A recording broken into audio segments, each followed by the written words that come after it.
संसद का विशेष सत्र आज से शुरू हो रहा है। फिलहाल पहले दिन जो चर्चा होनी है वो आज़ादी के 75 सालों पर होनी है। जो उपलब्धियां हासिल की हैं संविधान सभा से लेकर के G20 और चंद्रयान तक के तमाम मुद्दों पर चर्चा होगी। विपक्ष इसको कैसे देख रहा है? हमारे साथ में मौजूद हैं बसपा के सांसद मलूक नागर जी। मलूक जी, विशेष सत्र जिसको लेकर के कई तरह की बातें हो रही थी, एजेंडा सामने नहीं आया, एजेंडा भी सामने आ गया और आज जो चर्चा होनी है वो आज़ादी के 75 वर्ष पर, कैसे देखते हैं इसको?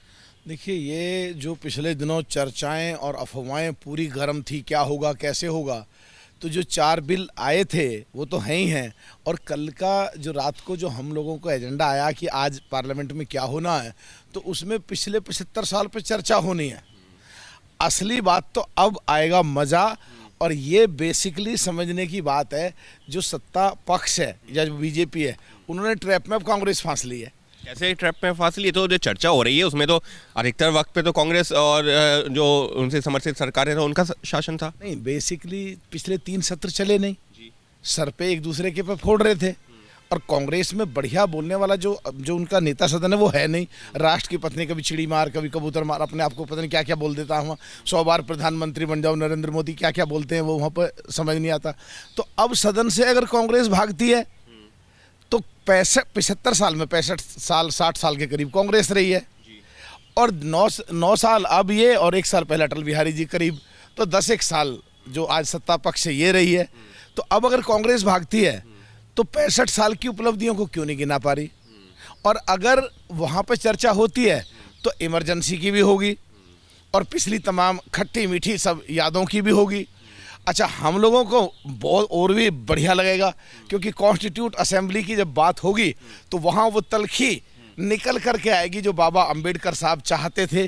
जैसे जब संविधान लिखा जा रहा था और संविधान को फाइनल दे रहे थे, तो बाबा साहब ने कॉन्स्टिट्यूट असेंबली में खड़े होकर के कहा कि पहले चुनाव कराओ और जो चुनाव जीत करके लोग आए और जब संविधान लिखो। तो उनकी बात मानी नहीं गई थी। और नेहरू जी के और उनके बीच में कब कहाँ कितनी तलखियाँ हुई, वो सब रिकॉर्ड और तथ्य सामने आएंगे।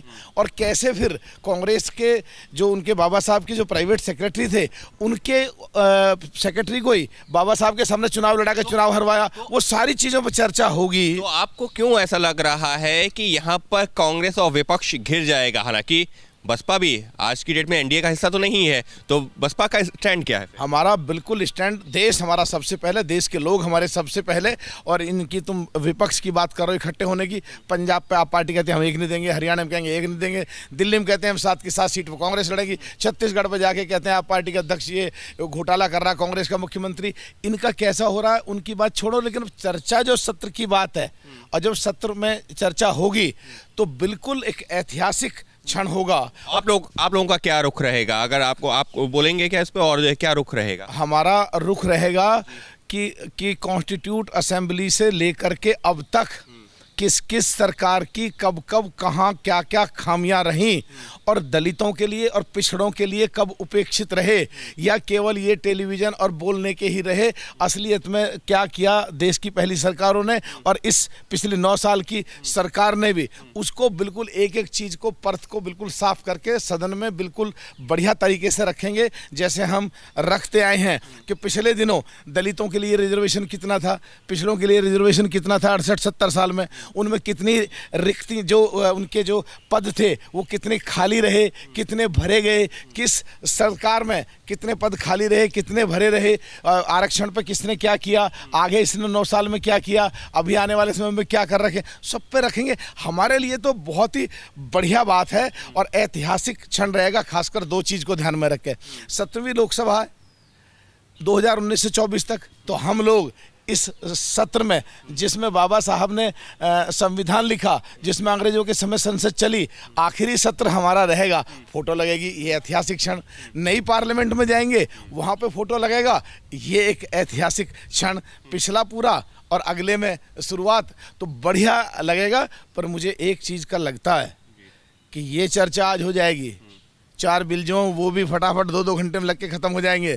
बाकी 2 दिन में क्या होने वाला है, और रैंडम अचानक क्या एक ऐसा जोरदार चीज़ आने वाली है देश के सामने जो सबको एकदम झटका लगेगा और सब उलझे रह जाएंगे। आपको लग रहा है कि कुछ ऐसा आ सकता है? मुझे तो बिल्कुल लग रहा है पिछली घटनाओं को देख के कि कुछ ना कुछ नया जरूर आने वाला है। कुछ ना कुछ नया जरूर आने वाला है। 4 बिल जो ऑलरेडी लिस्टेड है वो तो जो जल्द ही पास हो जाएंगे, कहना है मलूक नागर साहब का, लेकिन कोई ऐसा बिल जरूर आएगा जो लोगों को अचंभित करेगा। क्या होगा वो, उसको लेकर के जरूर जो है एक संशय बना हुआ है। लेकिन साफ तौर पर ये जो चर्चा होगी आज, जो दिन भर जो है संसद के दोनों सदनों में होगी, उस पर बसपा का रुख यही होगा कि जो अच्छाइयाँ हुई हैं उनका तो जिक्र करे ही, लेकिन पिछले 75 सालों के दौरान जो खामियां रही हैं अलग अलग सरकारों के दौरान, जो मुद्दे उठे हैं उनका भी जिक्र किया जाए। और मलूक नागर साहब का तो ये भी मानना है कि कांग्रेस समेत जो तमाम विपक्षी पार्टियां हैं वो आज बैकफुट पर भी नजर आ सकती हैं। सहयोगी कैमरा पर्सन अजीत के साथ अंकित गुप्ता, एबीपी न्यूज़, दिल्ली।